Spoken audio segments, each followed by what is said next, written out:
ഇന്ന് നമുക്ക് വളരെ എളുപ്പത്തിൽ നല്ല ടേസ്റ്റി ആയിട്ടുള്ള ലഡു എങ്ങനെ വീട്ടിൽ തന്നെ ഉണ്ടാക്കുന്നതെന്നൊന്ന് കണ്ടു നോക്കാം. അപ്പോൾ അതിനായിട്ട് ആദ്യം ഒരു ബൗളിലേക്ക് 2 കപ്പ് അളവിൽ കടലമാവാണ് ഞാൻ എടുക്കുന്നത്.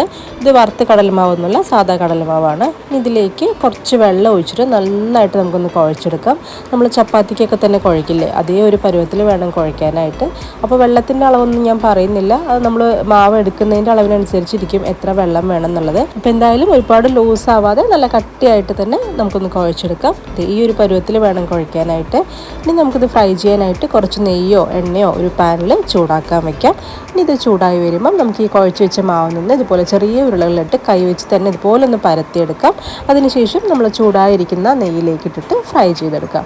അപ്പോൾ നമ്മൾ മറ്റേ ലഡുവൊക്കെ ഉണ്ടാക്കുമ്പോൾ ബൂന്തി ആക്കിയിട്ടാണ് ഉണ്ടാക്കുക. ഇത് അതിൻ്റെ ഒന്നും ആവശ്യമില്ല. ജസ്റ്റ് ഇതുപോലെ ഒന്ന് പരത്തി നമുക്ക് തിരിച്ചു മറിച്ചിട്ട് ശരിക്കും പൂരിയൊക്കെ തന്നെ പൊങ്ങുന്നത് മാതിരി പൊങ്ങി വരും. ഇനി നല്ലൊരു ഗോൾഡൻ ബ്രൗൺ ആവുന്ന കഴിയുമ്പം നമുക്ക് നെയ്യിൽ നിന്നൊന്ന് കോരി മാറ്റാം. അപ്പോൾ ഇതേപോലെ നമുക്ക് എല്ലാം ചെയ്തെടുക്കാം. ഇനി ഇത് കുറച്ചൊന്ന് ചൂടാറി കഴിയുമ്പോൾ നമുക്കൊരു മിക്സിയുടെ ജാറിലേക്ക് ഇതുപോലെ മുറിച്ചിട്ട് കൊടുത്തിട്ട് നന്നായിട്ടൊന്ന് ക്രഷ് ചെയ്തെടുക്കാം. ഫൈൻ പൗഡർ ആക്കണ്ട, ഇതുപോലെ തരിതരിയായിട്ട് വേണം പൊടിച്ചെടുക്കാനായിട്ട്. അതിനുശേഷം ഇതൊരു പ്ലേറ്റിലേക്ക് മാറ്റാം. അപ്പോൾ ഇതേപോലെ തന്നെ നമുക്ക് എല്ലാം ഒന്ന് പൊടിച്ചെടുത്തിട്ട് വരാം. അപ്പോൾ ഇതെല്ലാം നമ്മൾ പൊടിച്ചെടുത്തിട്ടുണ്ട്. ഇനി ഇതിലേക്ക് ഫ്ലേവറിനായിട്ട് ഒരു 1/2 ടീസ്പൂണോളം ഏലക്ക പൊടിയും കൂടെ ചേർക്കുന്നുണ്ട്. ഇനി ഒരു പാനിലേക്ക് 1 കപ്പ് അളവിൽ പഞ്ചസാരയും ഒരു 1/4 കപ്പ് വെള്ളം കൂടെ ഒഴിച്ചിട്ട് നല്ലൊരു സിറപ്പ് തയ്യാറാക്കണം. അപ്പോൾ നമുക്ക് വേണ്ട ഒരു കൺസിസ്റ്റൻസി എന്ന് പറയുന്നത് ബോൾ കൺസിസ്റ്റൻസിയാണ്. അപ്പോൾ കുറച്ച് വെള്ളം എടുത്തിട്ട് അതിലേക്ക് ഒരു ഡ്രോപ്പ് ഒഴിച്ച് നോക്കുക.